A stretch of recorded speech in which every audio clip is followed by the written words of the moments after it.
My fourth year here, this team just seemed more motivated from the very beginning of the year, and they wanted it. And they started talking about winning a national team title pretty early. They were thinking as a team thinks.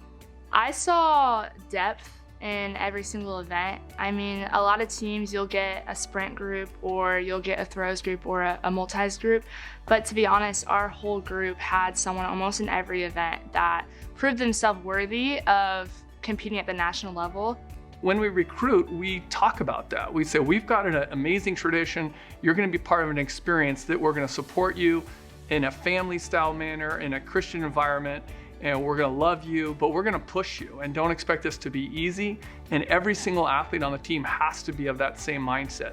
I think the first thing that I noticed about this team was the camaraderie amongst the athletes that I got to work with, but also the athletes between different event groups. And so you'd see jumpers and distance runners and multis, and everyone seemed to get along. And so I find that athletes adapt a lot better to the training, and their performance is a lot better when they're in a good place and they're happy and they feel fulfilled. I'm just so proud of how my teammates, those that competed at nationals and those who were alongside training with us, how they, supported and encouraged us, whether they were at each meet or they were watching from home.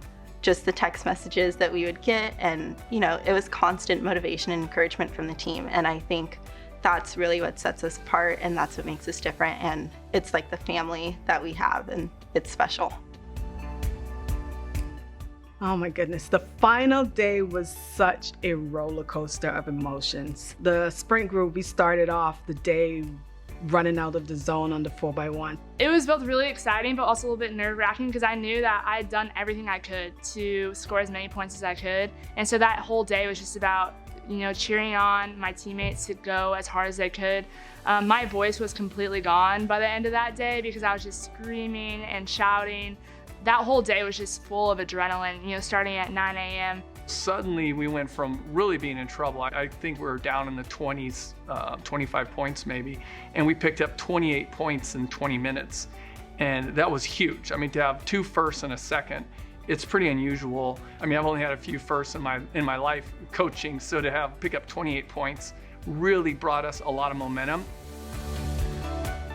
I think what was interesting about our 3 national champions, Michaela in the 100, Jayla in the 400 hurdles, and Chin in the high jump, was 3 years ago, they were just young women trying to get to nationals, trying to feel it out. None of them had really great experiences, but they got experience at national.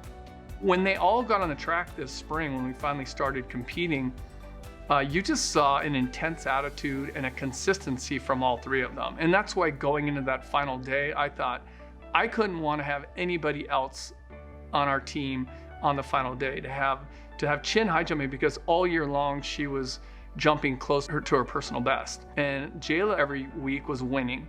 And Michaela was winning or getting tested by some of the best sprinters in Southern California. So I really felt they were tried and true, and they were ready to go to nationals with no intimidation factor.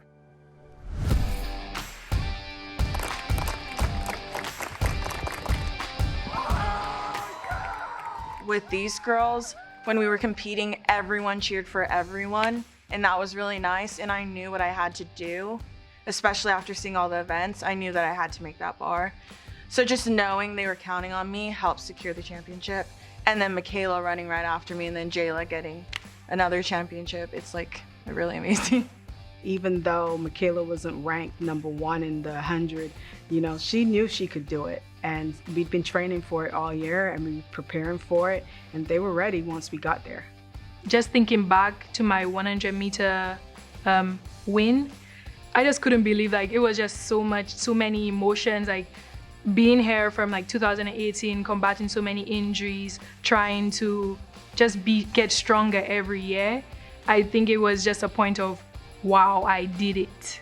So when the 4x100 team didn't get the baton around, what really hurt there was that Grand Valley won the 4x100, and they picked up 10 points. We got 0 points, which was way down on what we were supposed to get, and I felt we honestly had a chance to win it.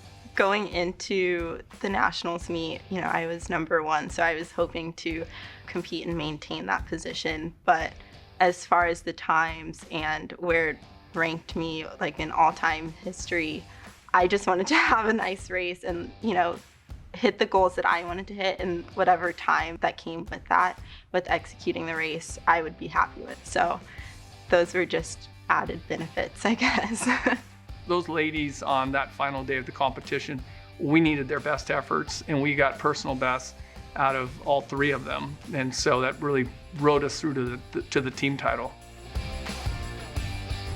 Going into the 5K, either I go and battle it out with the 2 and 3 runners and either have a good race or not have a good race and just get past everybody, or I could stay here, stay the course, and know I'm going to guarantee this. When we were going into the 5K, there were nerves for sure, but we knew exactly what we needed to do. We talked about it before the race, and we said, hey, like, this race is not for like our own glory. It's not a selfish thing. Like, this is something where we're going into it and we're racing for our teammates. And what that means is we're not doing anything crazy in the first half of the race or even the first 2/3 of the race. We're putting ourselves in position where, you know, we're in the top 5, because we know that we need 5th place or higher on paper is going to statistically give us what we need going into that 4x4. The last lap was just like, I just try to give everything I can, and I closed in like a 67. So I was really happy for that. And just kind of in a sense, like, it felt like my teammates were running it with me, because like they were like at every single corner just like, come on, Jenny. And so I was super thankful for that. Grand Valley had a team in the 4x4. They weren't seeded to perform well, but it's their home turf, and you really can't underestimate a team that's fired up with fans, more fans and support than probably any other team out there, because they're hosting the event. Everyone in the whole stadium knew that it came down to that final event, and as I was walking around the track, I could just hear whispers of Azusa Pacific, Azusa Pacific, Azusa Pacific. And I was like trying to close my ears. I was like, stop. Like, we know everything's like coming down to this last event. We knew that if Grand Valley won, then okay, they would take the championship at that point. But just watching the race, my heart was beating so fast. When the 4x4 gun went off, I don't think I breathed for 4 minutes straight, because I was just so anxious waiting to see what the outcome was. That moment when we realized we did it, it was just such a huge relief. I was so grateful, so thankful to God. NCAA for years. This is the Cougars of Azusa Pacific. It was really cool to see that happen, because it was just like I was the only one on the field and my teammates were on the corner cheering, and they were like having their little festive, and I was like, I'll be there soon.